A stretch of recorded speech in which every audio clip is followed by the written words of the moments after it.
My own son and his wife reduced me to something disposable. I sat in my old leather chair and watched Chelsea pace around the living room like an inspector on an inspection. She always behaved like this in my house, examining the furniture, the paintings on the walls, the bookshelves, as if assessing their value. On this Saturday evening, her behavior seemed particularly strange. Every time my son brought his wife to visit me, I felt uncomfortable in my own home. Chelsea had an amazing ability to create tension with her mere presence. Dad Ralph, she said in that sweet tone she used when she wanted something, what are your plans for tomorrow? I hope nothing special. Braden was sitting next to her on the sofa, leafing through a magazine. But I noticed how he tensed at his wife's words. My son had always been easygoing, trying to avoid conflict since childhood, and after he got married, that trait only grew stronger. Chelsea quickly figured out how to control him. In the 5 years of their marriage, Braden had become an obedient puppet who danced to his wife's tune. Just the usual stuff, I replied cautiously. I wanted to go to the hardware store to buy some paint for the fence, then maybe to the grocery store for some shopping. Nothing urgent. Chelsea's eyes flashed with a strange interest. She moved closer, and I caught the scent of her expensive French perfume. Chelsea never skimped on cosmetics and clothes, even though she was just a manager at an insurance company. I preferred not to think about where she got the money for such luxuries. Which store are you going to? She asked, sitting down on the armrest of my chair. Hopefully not that old one on Main Street. The prices there are terrible. It's just robbery, and the quality of the goods leaves much to be desired. I always go to Home Depot on Spring Valley Road, I said, surprised by her sudden interest in my household affairs. The prices are reasonable and there's a good selection. The staff are knowledgeable and always happy to help with advice. Oh, no, Dad. Chelsea shook her head and waved her arms dramatically, as if I had suggested something outrageous. That store is completely unsuitable. You know, I recently discovered a wonderful place, Lowe's on Route 9. The prices are better there, and the quality of the goods is higher. The selection is simply amazing. Be sure to go there. I frowned. This store was on the opposite side of town, and the road there ran along a fairly busy highway with steep descents and ascents. Besides, I never liked this chain. The halls were too big, it was easy to get lost, and the staff was always busy with their own affairs. Why go so far when there's a tried and tested place nearby? I don't think it's worth going so far, I objected. Home Depot suits me just fine. I'm a regular customer there, the salespeople know me. Braden! Chelsea turned to her husband with a demanding tone he never dared to ignore. Tell your father I'm right. We were just at Lowe's recently, remember? Everything there is better and more modern. My son looked up from his magazine and smiled awkwardly. I could see him torn between wanting to support his father and fearing to contradict his wife. Fear won out, as usual. Well, Chelsea's right, Dad. That store is pretty good, and the prices there are really competitive. Maybe it's worth trying something new? See, Chelsea exclaimed triumphantly, as if she had just won an important battle. Braden supports me. Really, honey, should we go there? Especially since tomorrow is Sunday and the roads won't be as busy. It's the perfect time for a leisurely shopping trip. Something about her insistence made me wary. Chelsea had never been particularly interested in my shopping trips, and now she was suddenly so concerned about where I was going to buy paint. She usually barely concealed her irritation when it came to my domestic concerns. She called it old people's quirks and rolled her eyes. What time is best to go? Chelsea continued, and I detected a strange tension in her voice. I don't think you should go too early in the morning. Better around 11 or 12 when the sun has warmed up the road. In this weather, that's especially important. I usually leave early to avoid the crowd, I said, increasingly surprised by her attention to the details of my route. I'm there by 8 in the morning and can calmly choose what I need. But there won't be any traffic on Sunday, Chelsea quickly objected. On the other hand, the lighting is better at noon, so you'll be able to examine the goods more carefully. And anyway, why rush on your day off? You should pamper yourself and take your time. I glanced at Braden again. He was still pretending to read, but his shoulders were tense and his fingers were clutching the magazine too tightly. The pages weren't even rustling, which meant he had been staring at one spot for several minutes. My son had always been a poor actor. And be sure, Chelsea added, getting up and heading for the window, to take the main road. Don't take the detours like you usually do. It's faster and more convenient to take Route 9. Fewer traffic lights, higher speed.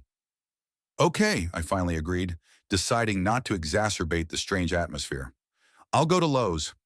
Chelsea's face brightened, and she smiled contentedly. The relief on her face seemed suspicious to me. It was as if she had just gotten what she came to me for today. Wonderful, she exclaimed and went to the window, where she could see my car clearly. Is your old Toyota still running?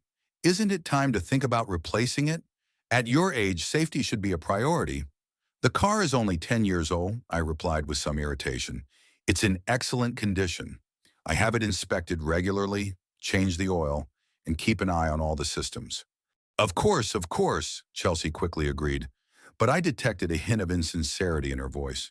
It's just that these Japanese cars sometimes have unpleasant surprises. Their braking system is particularly temperamental. You know, my friend's brakes recently failed on the same model. She moved away from the window and sat back down on the sofa next to her husband. Braden immediately put his arm around her shoulders, as if seeking protection or support. Come on, Chelsea, he muttered. Toyotas are very reliable cars. Dad always keeps an eye on the mechanics. Of course, dear, Chelsea agreed softly, but her gaze slipped back to the window. I'm just worried about Dad Ralph. At his age, any breakdown can turn into a tragedy. My son finally put down the magazine and got up from the sofa. I noticed how he avoided looking me in the eye. Well, it's time for us to go, he said, approaching his wife and taking her by the arm. Thanks for the tea, Dad. See you next weekend. Yes. Thank you, Chelsea echoed, standing up and adjusting her expensive suit. And remember, tomorrow at Lowe's on Route 9, around noon. Be sure to take the main road. She came up to me and kissed me on the cheek, leaving a sticky trace of lipstick and a cloying scent of perfume on my skin. Her lips were cold, as always. I walked them to the door and stood on the threshold for a long time, watching them get into their brand new Ford and drive away. Chelsea was saying something animatedly to Braden, waving her arms, and he was nodding and agreeing. Something about their behavior seemed theatrical, unnatural to me. Returning to the house, I went to the window and looked closely at my Toyota. Everything looked normal. No leaks under the car, the tires were inflated, the body was intact. Maybe I was just being overly suspicious.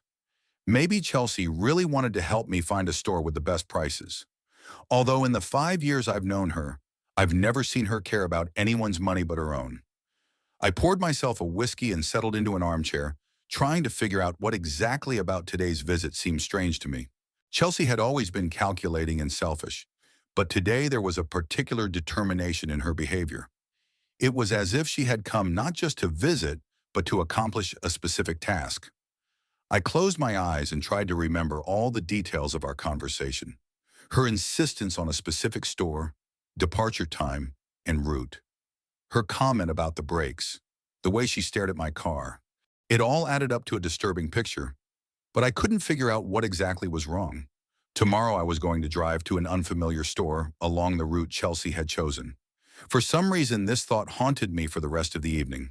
On Sunday morning, I woke up with a heavy feeling in my chest.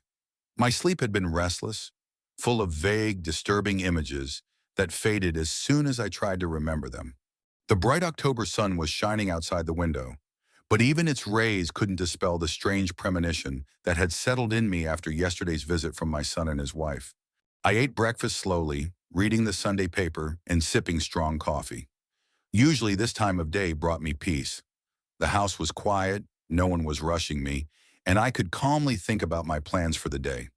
But today there was no peace. My thoughts kept returning to Chelsea's insistence, to her strange advice about the store and the route. At 10:30, I finally decided to leave the house. The shopping list was short: paint for the fence, a couple of brushes, maybe a new garden hose. Nothing urgent, nothing that would require a special trip to an unfamiliar store. But I had given Chelsea my word, and I didn't want to break it. Not out of respect for her, but to avoid unnecessary conversations and reproaches in the future. The keys to the Toyota were in their usual place, in a wooden bowl by the front door. I took them and went out onto the porch, enjoying the fresh morning air. The neighbors were still asleep or busy with their household chores, and the street was quiet and deserted. These were the moments I cherished most, when the world belonged only to you. Approaching the car, I walked around it out of habit, checking the condition of the tires and body. Everything looked normal. No visible damage, no suspicious stains on the asphalt under the underbody. My Toyota had served me faithfully for 10 years, and I had no intention of replacing it anytime soon, despite Chelsea's hints. I got behind the wheel and started the engine. The motor ran smoothly without any interruptions. The dashboard showed normal readings: temperature, oil pressure, fuel level. Everything was as usual. I turned on the radio, tuned into a classical station, and slowly pulled out of the driveway. The first few blocks passed without incident. The car behaved as usual, responding obediently to the steering wheel and pedals. I even began to relax, thinking that my suspicions from yesterday were unfounded. Perhaps Chelsea really wanted to help, even though it seemed completely out of character for her. I stopped at the traffic light at the intersection of Elm Street and Broadway, as usual. There were two other cars ahead of me, waiting for the green light. I pressed the brake pedal lightly to keep the car in place. But something was wrong. The pedal went deeper than usual, and the car didn't stop immediately, but with a slight delay. Frowning, I checked the brakes again, pressing the pedal lightly. Again, the same thing. Too soft, not responsive enough. My heart beat a little faster. In over 40 years of driving, I had gotten to know my car well and immediately sensed any deviations from the norm. The light turned green and the traffic started moving. I cautiously pulled away, keeping to the right and slowing down. At the next intersection, I tried the brakes again. The result was the same. The pedal sank and the braking efficiency was noticeably reduced. This no longer seemed like a coincidence. Instead of taking Route 9 as Chelsea had advised, I turned onto familiar streets leading to the usual Home Depot. I kept my speed to a minimum, carefully monitoring the road conditions and calculating the braking distance in advance. What used to be an automatic movement now required constant control and tension. The Home Depot parking lot was almost empty. Sunday morning is not the most popular time to go to hardware stores. I chose a spot away from other cars and parked very carefully, starting to brake in advance and using the handbrake to come to a complete stop. Sitting in the car with the engine off, I tried to analyze the situation. The brake system could have worn out gradually, and I might not have noticed the gradual deterioration in its performance. This happens with age, both to cars and their owners. Attentiveness decreases, and habit compensates for minor malfunctions. But why did the problem become noticeable today? Just yesterday, when I drove to the pharmacy, there was nothing suspicious. The car braked normally without any pedal failure or delays. Could the system have deteriorated so much overnight? I spent more time in the store than I had planned, not because of difficulties with the choice. Paint is paint, and brushes are all pretty much the same. I just didn't want to go back to the car and face the brake problem again. Here, among the shelves of tools and building materials, I felt safe. The salesman, a young guy of about 25, turned out to be surprisingly knowledgeable and helped me choose high-quality paint for a wooden fence. We discussed the specifics of painting in autumn weather, methods of surface preparation, and types of brushes. A normal, calm conversation about familiar things calmed my nerves a little. "You have a good car," the salesman remarked as we walked out to the parking lot with my purchases. "Toyotas are reliable. My mom has been driving the same model for 8 years with no problems."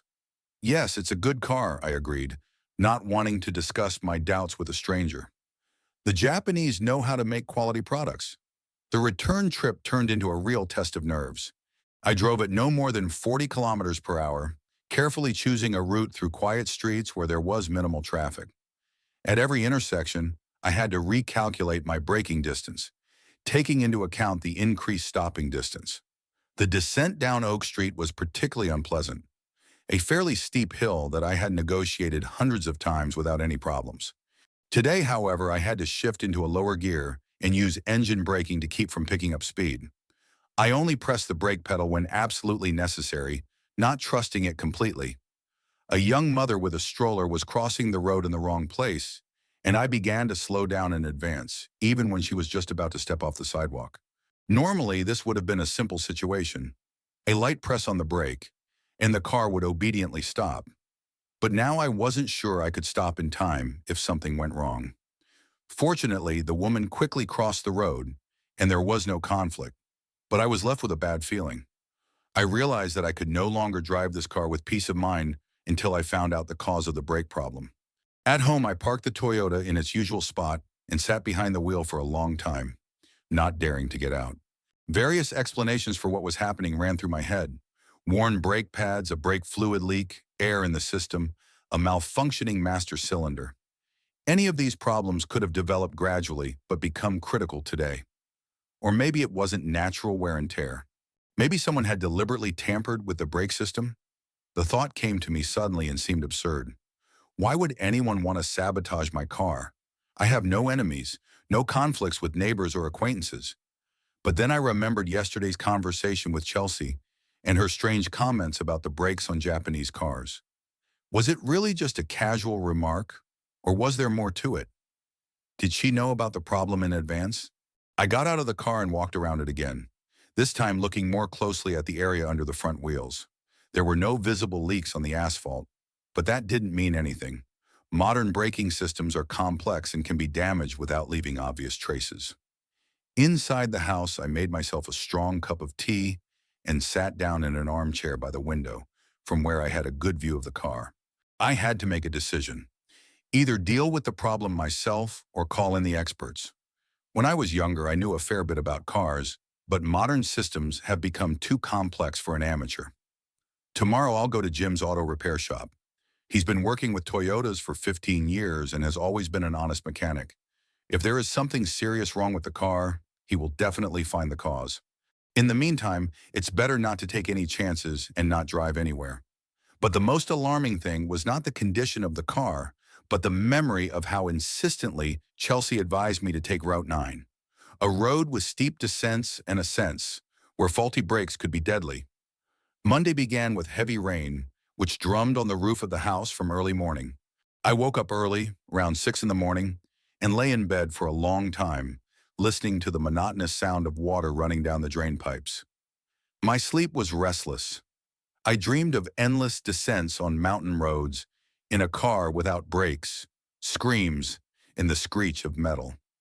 I woke up with a heavy head and an unpleasant taste in my mouth. Outside the window, my Toyota stood in the rain, and drops of water ran down its body in long streams. Yesterday's events now seemed even more disturbing. All night long, I replayed the trip to the store in my head, analyzing every moment when the brakes malfunctioned. The more I thought about it, the clearer it became to me that this was no ordinary breakdown. After breakfast, I called Jim McKenzie's auto repair shop. We had known each other for more than 15 years, since the days when he was just starting his business in a small garage on the outskirts of Pittsville. Now he had a decent auto repair shop with modern equipment, but his principles remained the same: honesty, quality work, and reasonable prices. "Hi, Jim. It's Ralph Steelman," I said when he picked up the phone. "I'm having a problem with my Toyota. Can you take a look at it today?"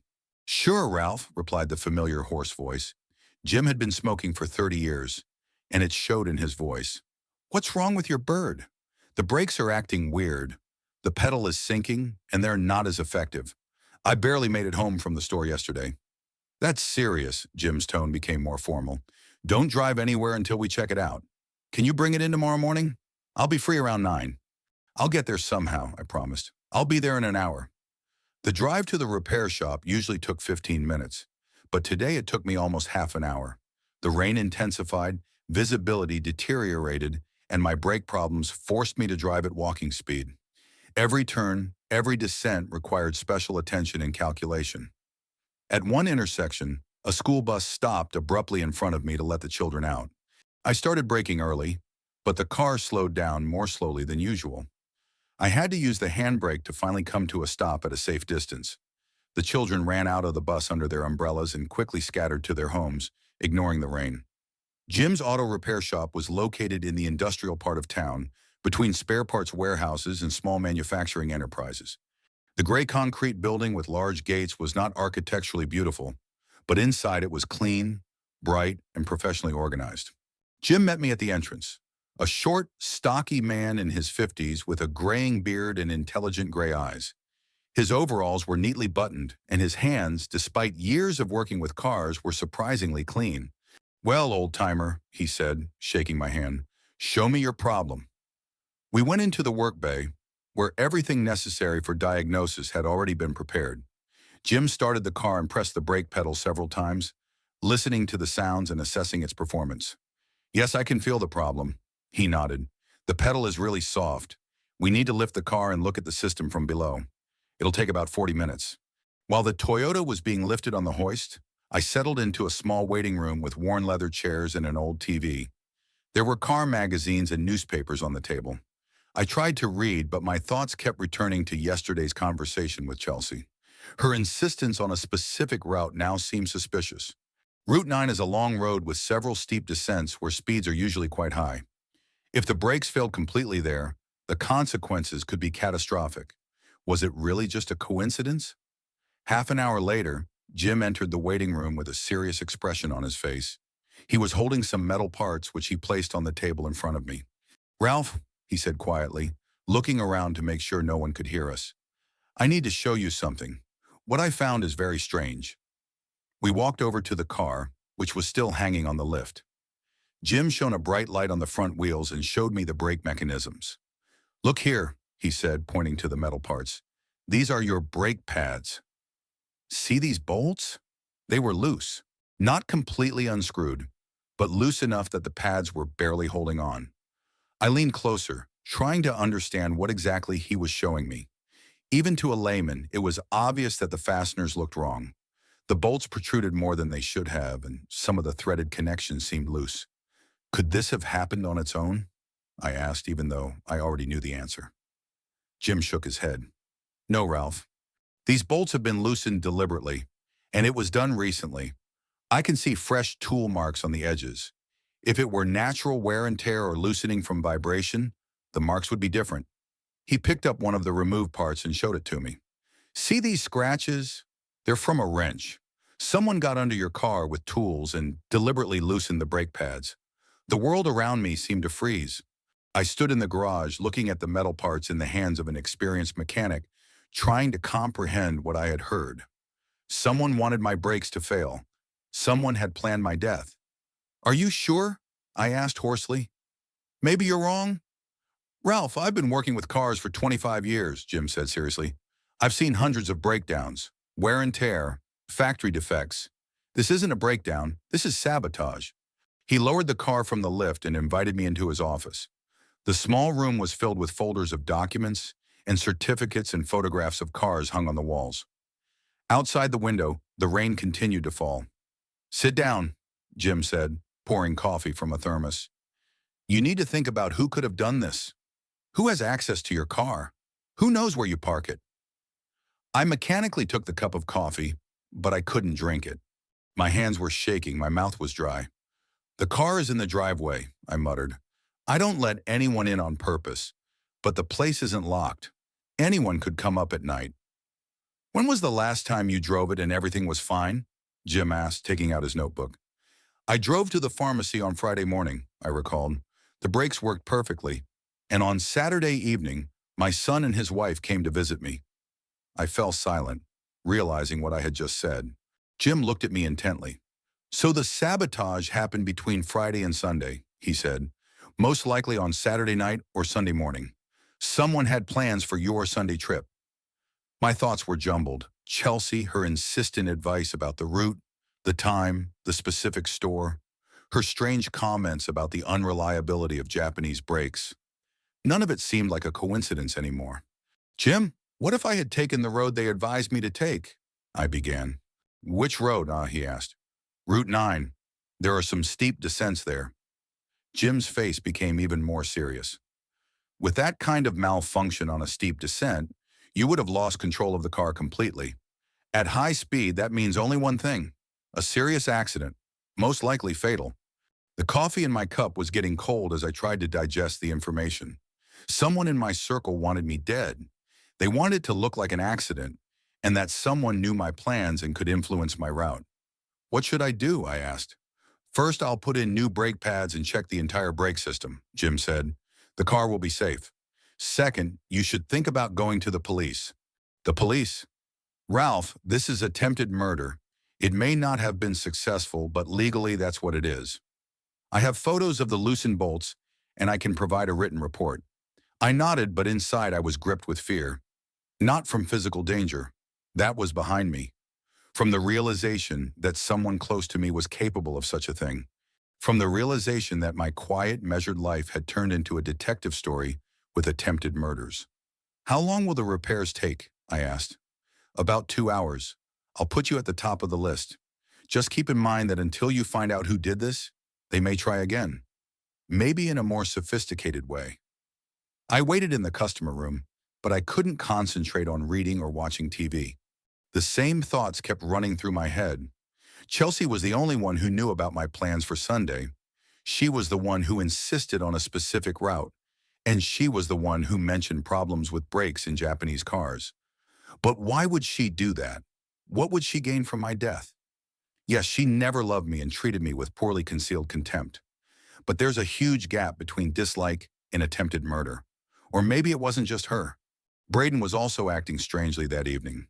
He avoided eye contact, was nervous, and supported his wife in her insistent advice. Could my own son? I pushed the thought away.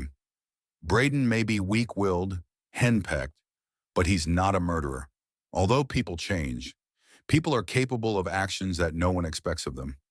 When Jim finished the repairs, the sun had broken through the clouds and the rain had stopped. A test drive around the auto shop showed that the brakes were working perfectly, but that brought no relief. The problem wasn't a technical malfunction, but someone wanting to hurt me. Take care, Ralph, Jim said as he left, and seriously consider going to the police. Things like this are not forgiven. The drive home was filled with gloomy thoughts. The car handled perfectly, and the brakes worked smoothly and reliably.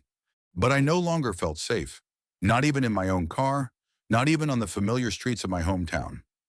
After the car service, I didn't go straight home, but parked at a small cafe on Main Street, ordered a coffee, and tried to collect my thoughts. Jim's conclusion left no doubt. Someone had deliberately sabotaged my car's brakes. The only question was who and why. Logic dictated that I should go to the police immediately. I had evidence, an expert witness, and a clear timeline of events. But something was holding me back from taking that step.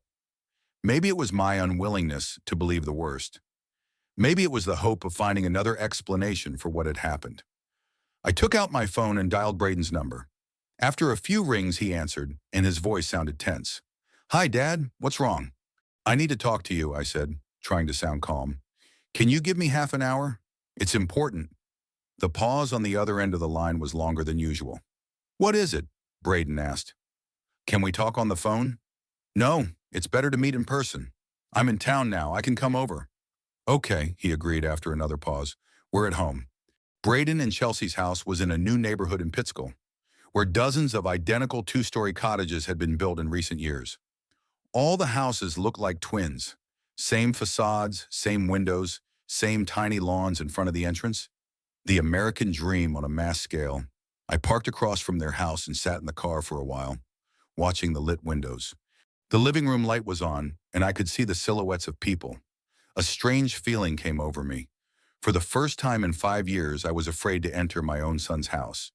As I got out of the car, I heard voices coming from inside. The living room window was slightly open for ventilation, and the conversation was clearly audible. I recognized Chelsea's voice, sharp, irritated, full of some kind of malicious triumph. "I told you this plan was perfect," she exclaimed.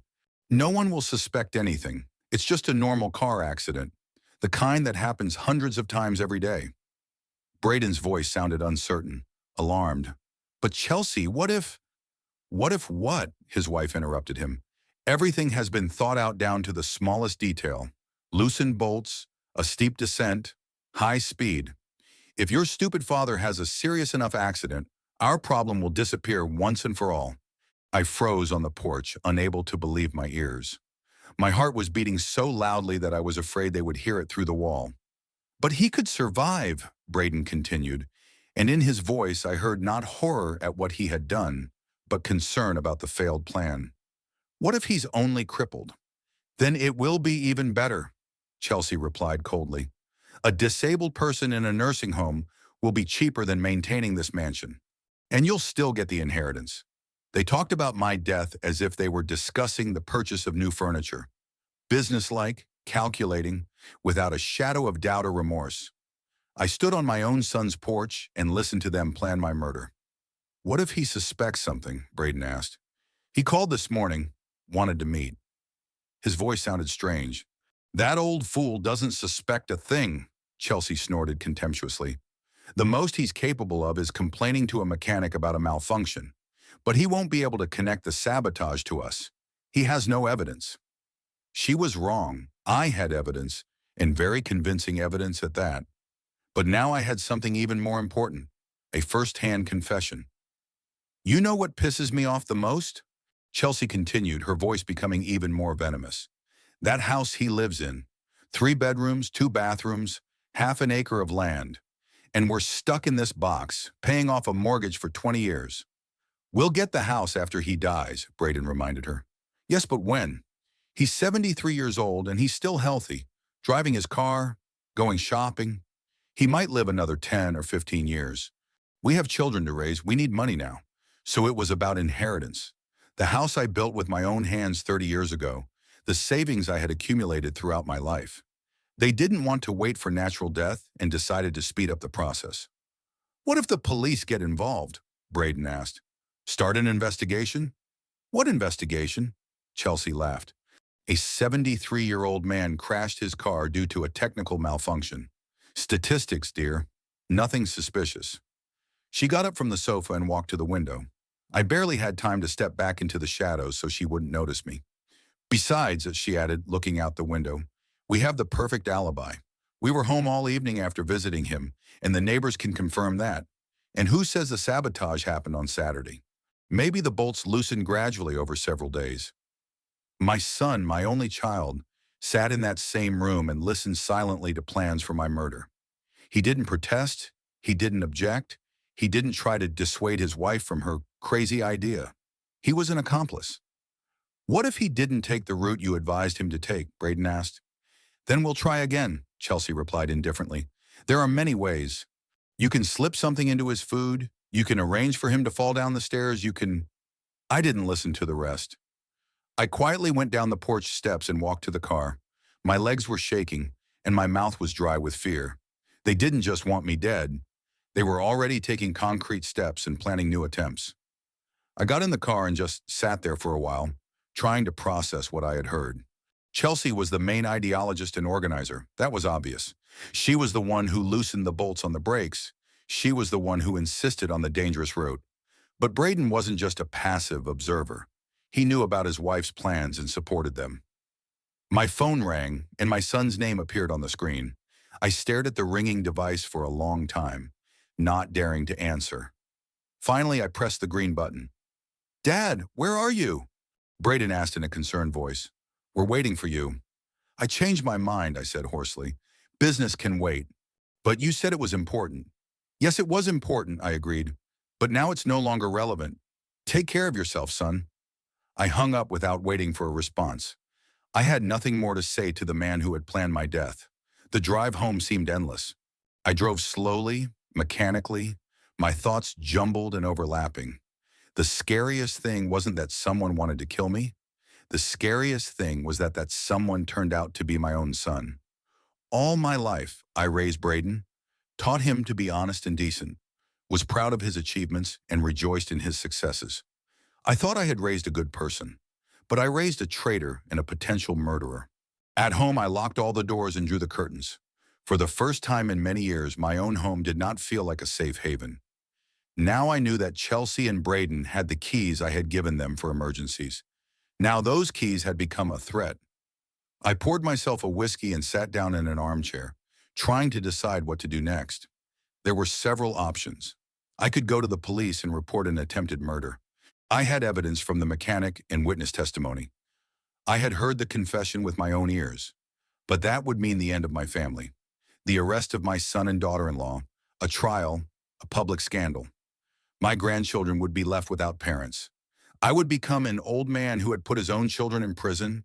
I could try to talk to them directly, lay all my cards on the table, demand explanations, try to find a compromise. But after what I heard tonight, I knew it was useless to talk. They had already crossed the line of no return. The third option was the most frightening, to do nothing and wait for the next attempt.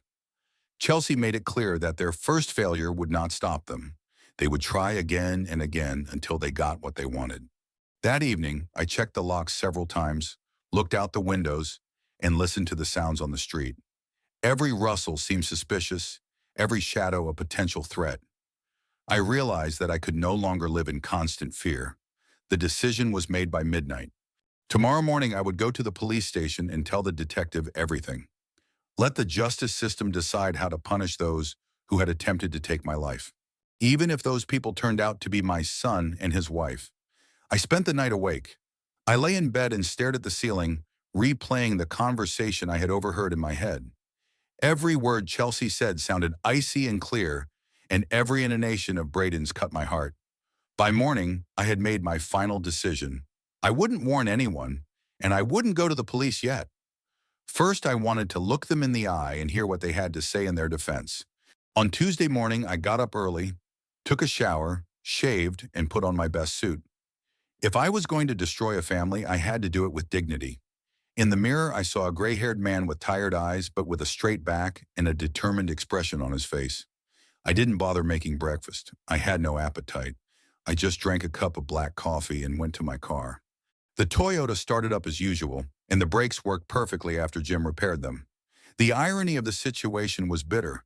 Those who tried to kill me with this car unwittingly made me make it even safer. The drive to Braden's house took 20 minutes. I drove slowly on purpose, thinking about the conversation ahead. What should I say first? How could I get them to confess?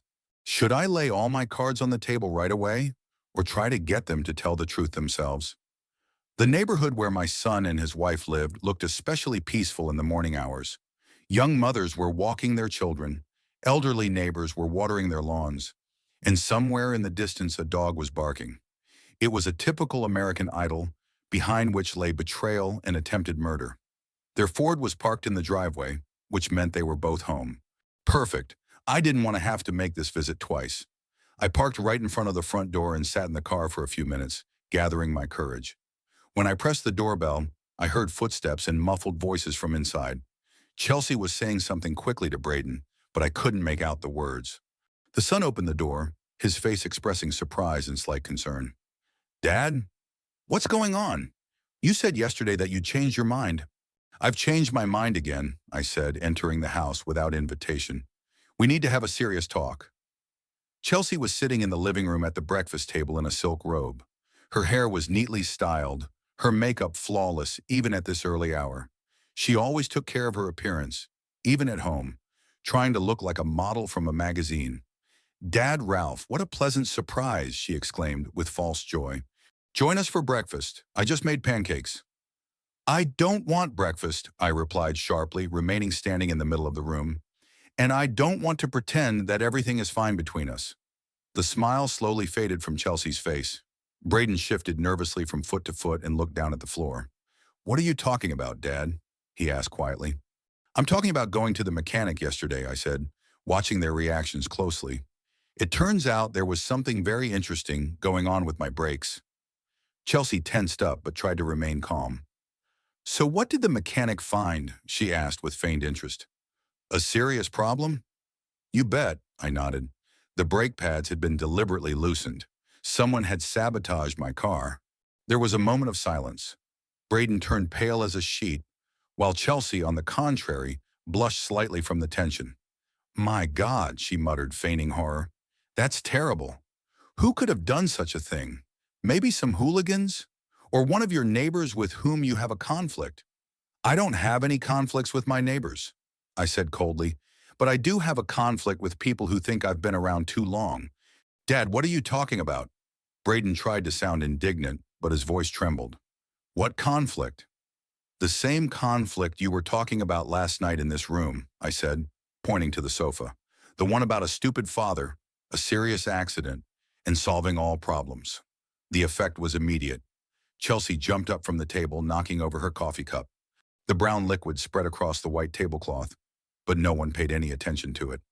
You, you were eavesdropping? She gasped. I came to visit my own son, I replied, and I overheard plans to kill me. Quite unexpected, you must admit. Braden slumped into a chair and covered his face with his hands.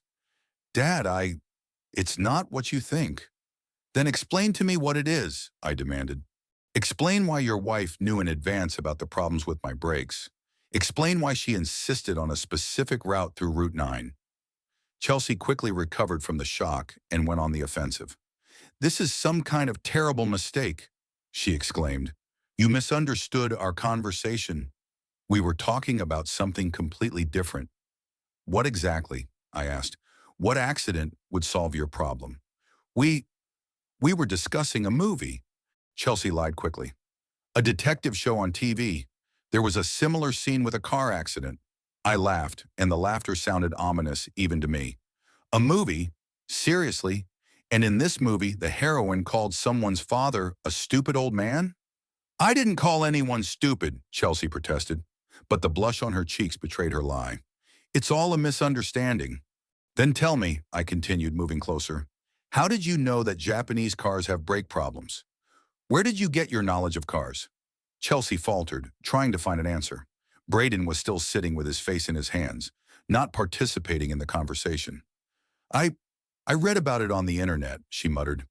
Accident statistics. That's a lie, I cut her off. You've never been interested in cars. But you know exactly where my car is parked and how to get to it without being noticed. Realizing that denial was useless, Chelsea changed tactics.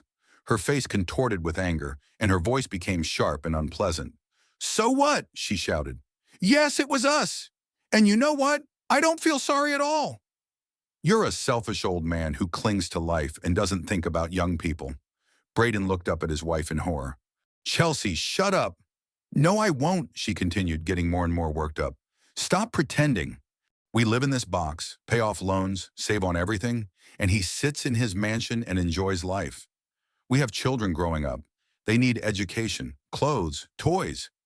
No one is stopping you from working, I said coldly, earning money by honest labor. Honest work, Chelsea mimicked. You have no idea how much life costs these days. Your pension income wouldn't even last us a month. So you've decided to speed up your inheritance? What's wrong with that? Chelsea no longer hid her intentions. You're 73 years old. How long do you plan to live? 15 years? 20? And we're supposed to wait and beg? I turned to Braden, who had been silent all this time. And you agree with her? I asked. Your own wife is planning to kill your father, and you're silent? Braden looked up at me, his eyes full of tears and shame. Dad, I didn't want to. It was all Chelsea's idea. I tried to talk her out of it. Liar, Chelsea screamed. You said yourself that he's lived too long. You dreamed of that house yourself. Shut up, Braden yelled at her for the first time in years of marriage. Shut up right now. But it was too late to stop Chelsea. She had completely lost control and was shouting everything she thought. Your precious son is no better than me, she yelled, pointing at Braden. He wanted you dead too. He dreamed of the money too. He just didn't have the courage to do it. That's not true, Braden jumped up from his chair. I didn't want to kill anyone. Then why didn't you stop me? Chelsea asked venomously. Why didn't you warn my father? Why did you stay silent when I loosened the bolts on his car? Silence reigned. Braden stood in the middle of the room, his mouth open, but unable to find the words. Chelsea was breathing heavily, realizing she had said too much, and I looked at these two people and realized that my family no longer existed. So you knew after all, I said quietly to my son. You knew and you didn't stop her. You knew and you didn't warn me. That makes you an accomplice. Dad, I thought she was just talking. I didn't think she was really... You thought your wife was just talking about plans to kill your father? I asked with a bitter smile. Very convincing. Chelsea tried to take control of the situation. Enough of this melodrama, she declared. What's done is done. The attempt failed, but that doesn't change anything. You're all going to die someday anyway, and we'll get the money. I have something to say about that, I replied, and something to do. For the first time during the conversation, fear flashed in Chelsea's eyes.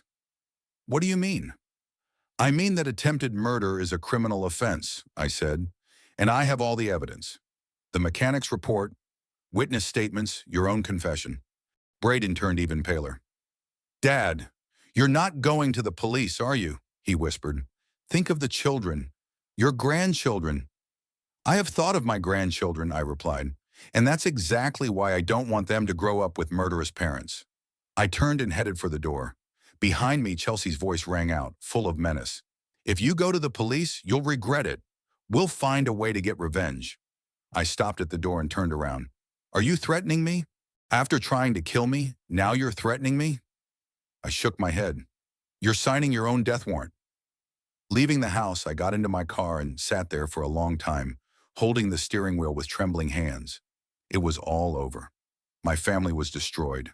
My illusions shattered. My trust betrayed. Ahead of me lay the police, the court, prison terms for my son and daughter-in-law. But I had no choice. People who had tried to kill me once would definitely try again. And next time, they might be more successful. I hadn't even started the car when I heard the door open again. Quick footsteps on the path made me turn around. Chelsea was almost running toward me, throwing a light jacket over her robe as she ran. Her face was determined and her eyes burned with a new fire. Not fear or confusion, but cold calculation.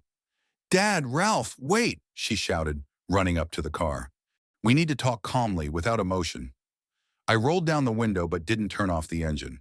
I didn't want to continue this conversation, but curiosity got the better of me.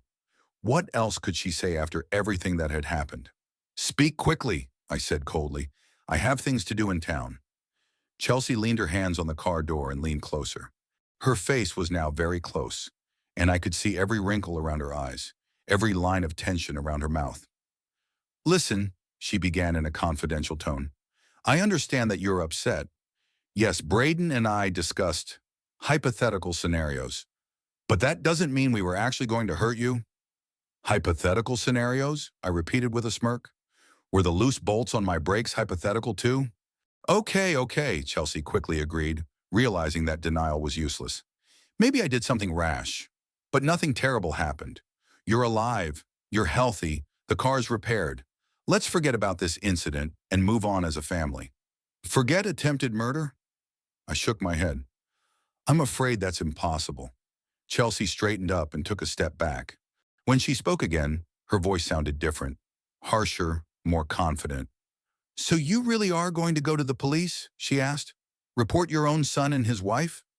That's exactly what I'm going to do, I confirmed. Chelsea nodded slowly, as if making an important decision. Then let's talk about the consequences, she said. About what will happen if you carry out your threat. Something in her tone alarmed me. I turned off the engine and rolled down the window completely. What consequences? I asked. First, Chelsea began, counting on her fingers. Even if the police believe us, which is doubtful, it will be a long trial. Lawyers, witnesses, expert testimony. Are you ready for that kind of stress at your age?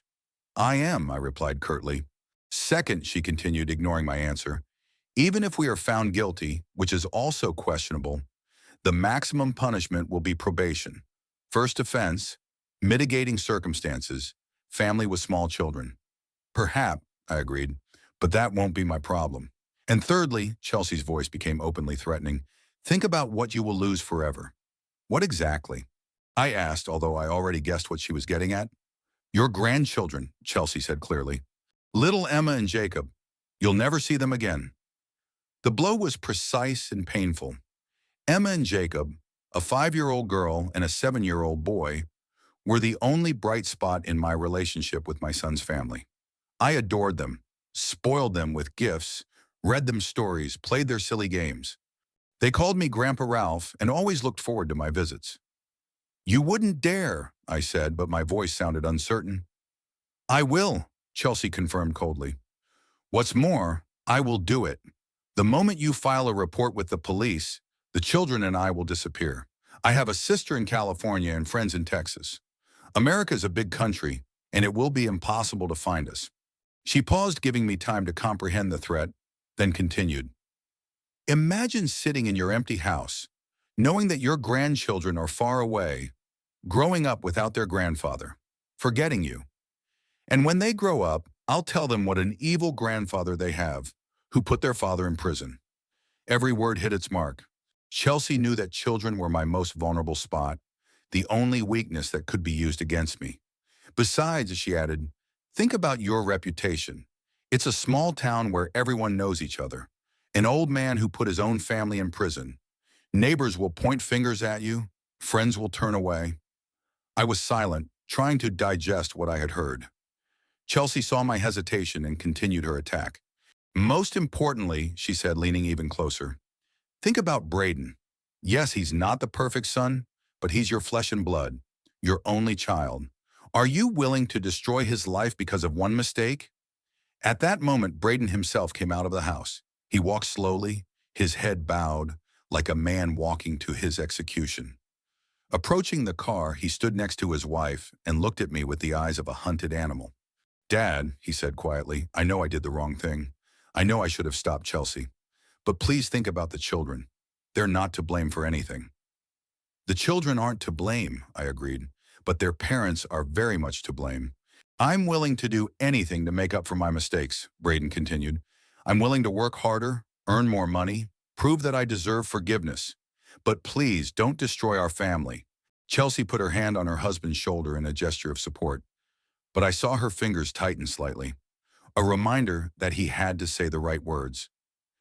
Dad, Braden took another step closer. If you go to the police, I won't be able to live with myself. I can't handle prison, the shame being separated from my children. It would kill me. Don't be dramatic, I said, but something tightened in my chest. Despite everything that had happened, Braden was still my son. It's not dramatic, Chelsea gently objected. Braden is a very sensitive person. The prison system could break him, and I can't raise two children, work, and support a family on my own. Then you should have thought about that earlier, I replied, before the attempted murder. Okay, Chelsea changed her tone to a more businesslike one. Let's talk like adults. What do you want to achieve? Punish us. We are already punished by fear, shame, and the realization that we have lost your trust.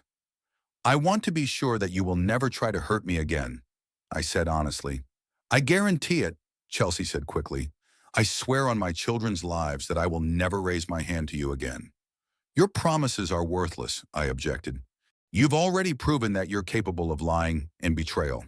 Chelsea paused, thinking about her next move. When she spoke again, her voice sounded almost friendly. Okay, I'll offer a compromise, she said. We'll move to another state, far away from you, so you don't feel threatened. We'll live our lives and you'll live yours. And you'll take the children, I added. The children will come with us, of course, Chelsea agreed. But we'll stay in touch. You'll see your grandchildren on holidays, call them, send them gifts.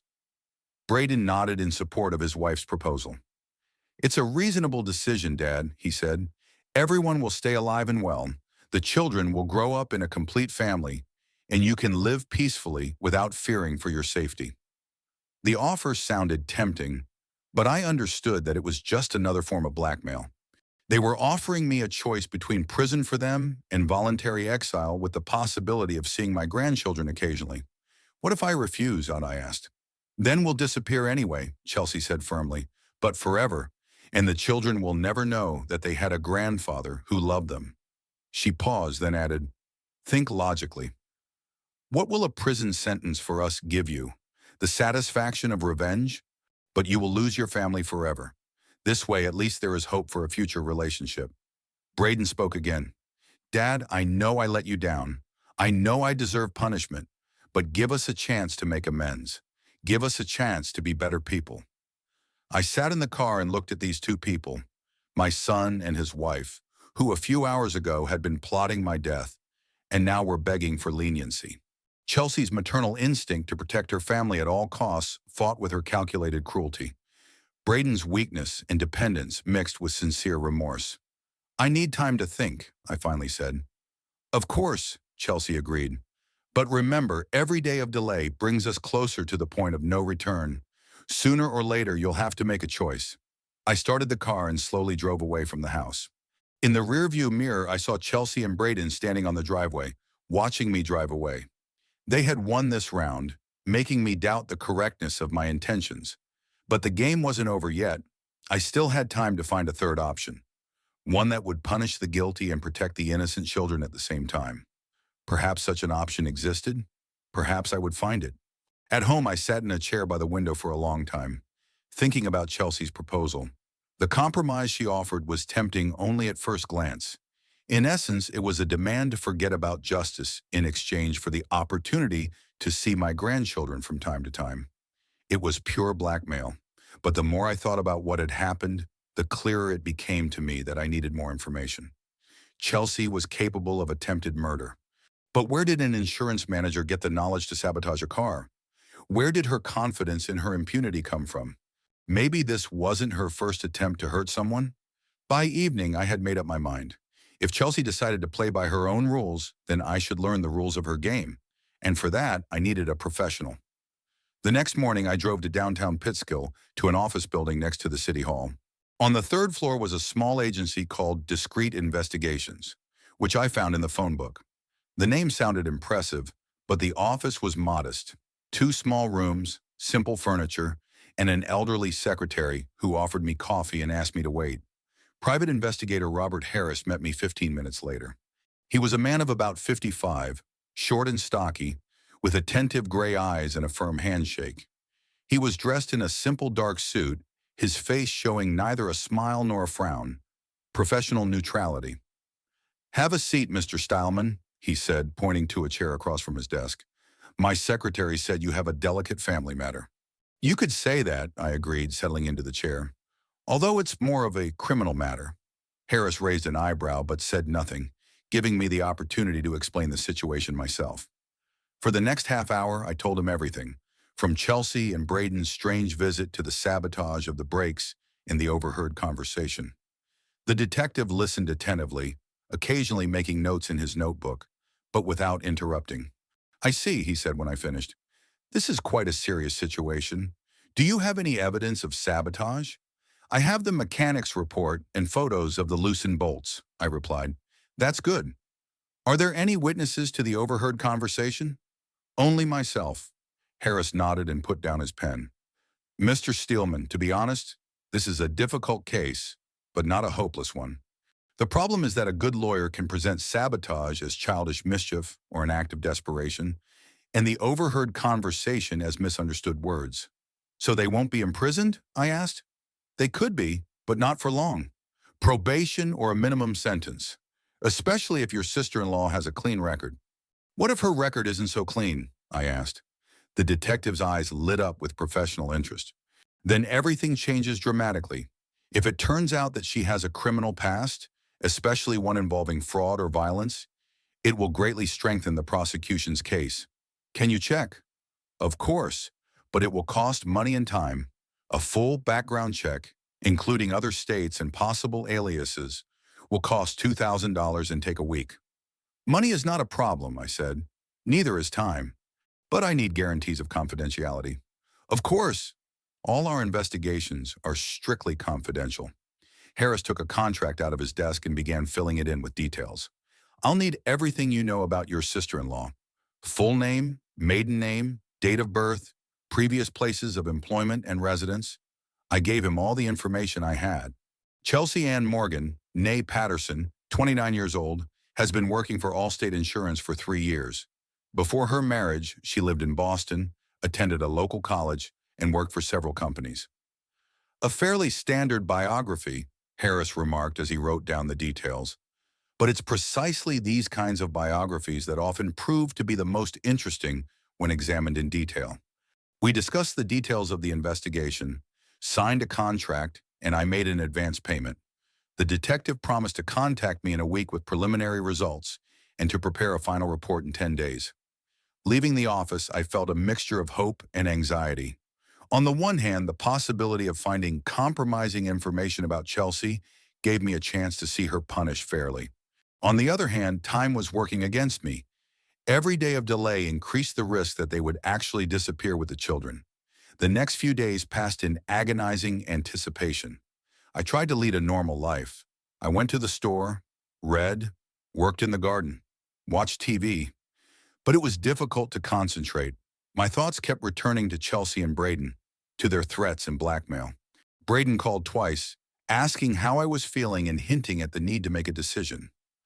I responded evasively, saying that I was still thinking about it.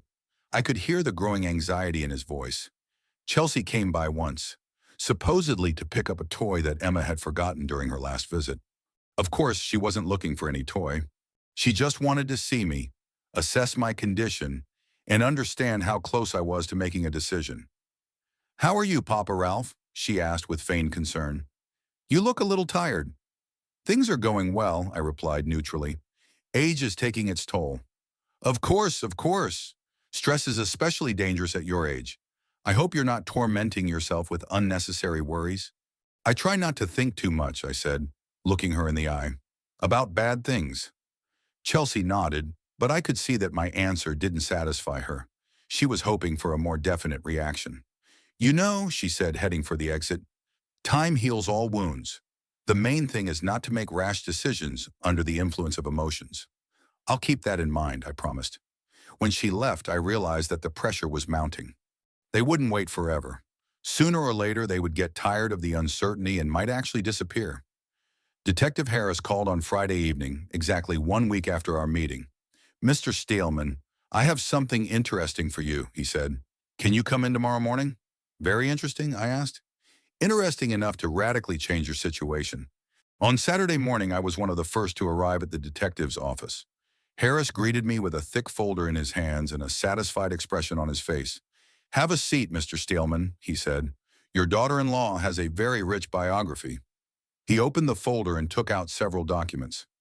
"Let's start with the fact that Chelsea Ann Patterson is not her real name," said the detective.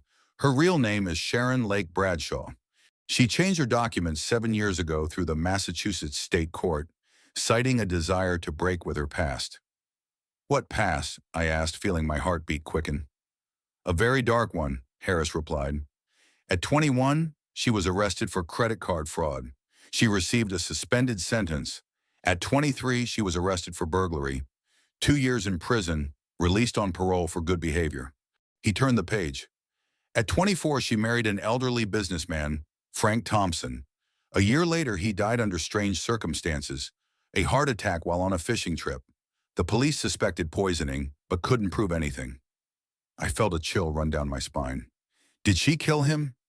Officially, no, but the suspicions were serious, especially after it turned out that Thompson had changed his will shortly before his death, leaving all his property to his wife. How much did she get? About $800,000. The house, the business, the savings. Not bad for a 1-year marriage. Harris took out another document. After Thompson's death, she disappeared. She sold all the property and left the state. The police lost track of her. The next information appears only 2 years later, when she files for a name change in Massachusetts. "And she becomes Chelsea Patterson," I nodded knowingly. "Exactly. She gets new documents, finds a job, and lives a quiet life. She met your son 3 years after changing her name." I sat there trying to digest the information. So my son married a woman who had already killed one husband for money, and now she decided to repeat the pattern. "There's something else," the detective added. "In Boston, I found a man who knew Sharon well in those years, a former co-worker. He told me some interesting things about her character and methods." "What exactly?" "According to him, she was obsessed with money and status. She was always looking for ways to get rich quick. She studied rich men and planned how to get close to them. Frank Thompson wasn't her first target, just her first successful one." Harris closed the folder. "Mr. Stallman, you have information in your hands that completely changes the case. Your sister-in-law is a serial fraudster with a criminal past. Her attempted murder was not an impulsive act, but a well-thought-out scheme to get rich." I took the folder and felt its weight. These documents contained the whole truth about the woman who had pretended to be a loving wife and mother for 5 years. "What should I do now?" I asked. "Go to the police," the detective replied unequivocally. "With this evidence, she's looking at real time. At least 5 years, maybe more. What about my son? He didn't know about her past. That will be decided by the court. But if he really didn't know and was involved in the business under her pressure, he will receive the minimum punishment." I thanked Harris, paid the remaining amount, and drove home with the folder on the front seat. Now I had all the cards I needed to play against Chelsea. The only question was how best to use them. That evening, I reread the documents over and over, studying every detail of the biography of the woman who had almost become my killer. Sharon Bradshaw was a professional predator who preyed on wealthy older men. My son had fallen into her trap by accident, but now she had decided to use him to achieve her goal. Tomorrow, I would show these documents to the police. But today, I wanted to enjoy the knowledge that the game was over, and I had won. Sunday morning greeted me with clear skies and an unusual sense of calm. For the first time in 2 weeks, I woke up without a heavy heart, without fear of the new day. The folder with the documents lay on the bedside table, and every time I looked at it, I felt satisfaction that the truth had finally come out. After breakfast, I carefully reviewed all the materials that Detective Harris had collected. Copies of court decisions, photographs of arrests, witness statements, financial documents. A whole life of lies and crimes, carefully hidden behind the mask of a respectable housewife. At 10 in the morning, I called the Pitskill police station and asked to be connected to the detective in charge of particularly important cases. The officer on duty, after ascertaining that this was a case of attempted murder, took my details and arranged a meeting for Monday morning. "Sir, if there is an immediate threat to your safety, we can send a patrol immediately," he offered. "No," I replied. "There is no immediate threat. I can wait until Monday." I spent the rest of Sunday thinking. Tomorrow, a process would begin that would change the lives of several people forever. Chelsea would be arrested, and her past would become public knowledge. Braden would most likely also be punished, albeit to a lesser extent. And the children would be left without parents, at least for a while. Thoughts of my grandchildren caused me pain. Emma and Jacob were not to blame for anything, but they would have to pay for their parents' sins. Perhaps they would be placed in foster care, or perhaps Chelsea's relatives would come forward, or maybe I could get custody of them. The thought seemed unexpectedly appealing to me. Raising my grandchildren, giving them an education, surrounding them with care and love. At 73, it wouldn't be easy, but it was entirely possible. I had a home, a stable income, and a desire to care for children. In the evening, I made dinner and sat by the window with a glass of wine, watching the sunset. The street was quiet. The neighbors were going about their Sunday business.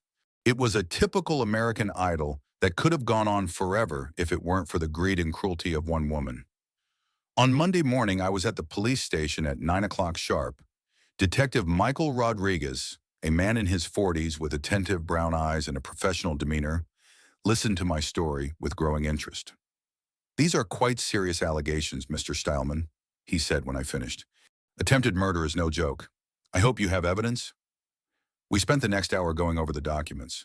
The mechanic's conclusion about the brake sabotage made a strong impression on the detective, but the real revelation was the private investigation materials.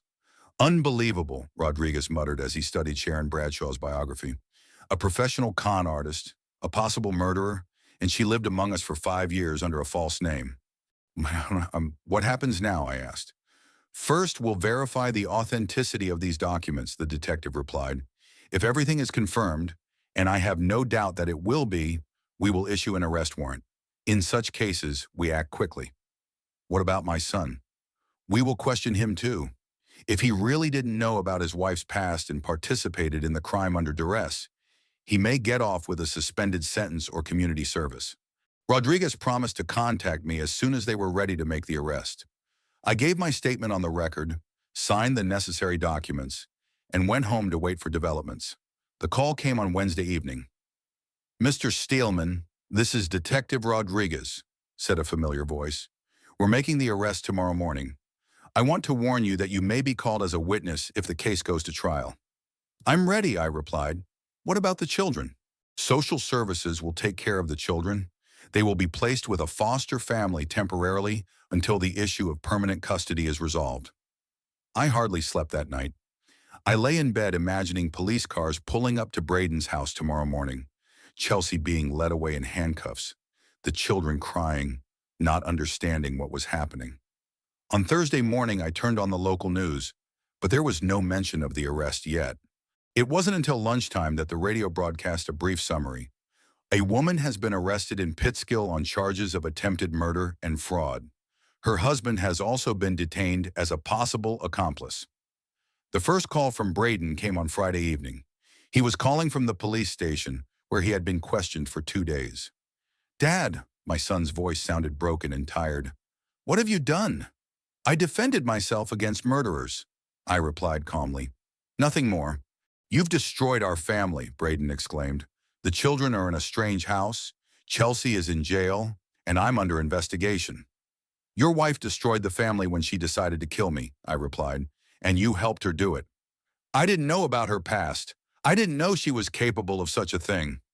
"But you knew about the murder plans and didn't stop her." There was a pause. When Braden spoke again, his voice trembled with anger. "You know what, Dad? I don't want to see you anymore. Ever again. You chose revenge over family. You chose punishment over forgiveness. I chose justice," I said, "and safety. I won't leave you the children," Braden continued. "I'll find a way to take them. I'll find relatives who will take them in, but they won't go to you." "The court will decide that," I replied. "The court will decide many things," my son agreed, "but our relationship is over. I no longer have a father." The beeps on the phone sounded like gunshots. I slowly put down the phone and realized that I had lost my son forever. Braden would never forgive me for destroying his world, even if that world was built on lies and crimes. A few days later, the lawyer told me the details of the case. Chelsea was charged with attempted murder, fraud, use of forged documents, and concealment of a criminal past. She faced 10 to 15 years in prison. Braden was offered a deal, a plea bargain for a suspended sentence in community service. He agreed, but categorically refused to communicate with me. The children were temporarily placed with a foster family in a neighboring town. I applied for custody, but the process promised to be long and complicated. The lawyer warned me that my age could be an obstacle. 73 years old is a serious argument against custody, he said honestly. The court will look for younger guardians. A month after the arrest, I received a letter from Emma. In uneven, childish handwriting, she wrote, "Grandpa Ralph, why did you put Mom and Dad in jail? We want to go home." That letter broke my heart more than all the threats and accusations. The children really didn't understand what had happened. To them, I had become the evil grandfather who had destroyed their world. I wrote them a reply, explaining in simple terms that sometimes adults do the wrong thing and must be punished, that I loved them and wanted them to be happy, that when they grew up, they would understand why I had done what I did. The trial took place 3 months later. Chelsea was sentenced to 12 years in prison. Braden received a 3-year suspended sentence. The children were placed in the care of Chelsea's sister, who lived in California and agreed to take them in. The last time I saw my grandchildren was in the courtroom. They sat with a social worker and watched what was happening with frightened eyes. Emma was crying, and Jacob hugged her and tried to calm her down. When our eyes met, I waved to them. Emma turned away, but Jacob waved back uncertainly. That was the last time I saw my grandchildren. Now, 6 months after all that happened, I live alone in my house. Sometimes I go to the store. Sometimes I work in the garden. Sometimes I read books. My neighbors treat me differently, some with sympathy, some with condemnation. To some, I am a hero who defended himself from murderers. To others, I am an old man who destroyed his family out of revenge. I do not regret my decision. Chelsea really did try to kill me, and she would have tried again if I had kept quiet. Justice has been served, the criminals punished. But the price of this justice turned out to be high. I lost my family, my grandchildren, my illusions about my loved ones. I am left alone in a big house with memories of a time when children's laughter filled it. Sometimes, especially in the evenings, I feel sad. But then I remember the mechanic's conclusion about the deliberately weakened brakes. I remember Chelsea's cold voice planning my death, and I realized that I had no other choice. The truth can be painful, but lies are always worse. And justice, even if it leaves you alone, is better than compromising your conscience. Life goes on. I am 73 years old, and there may still be many good days ahead. Maybe someday my grandchildren will understand my motives and want to restore our relationship. Or maybe not. But I sleep peacefully at night, knowing that I did the right thing, and that perhaps is enough.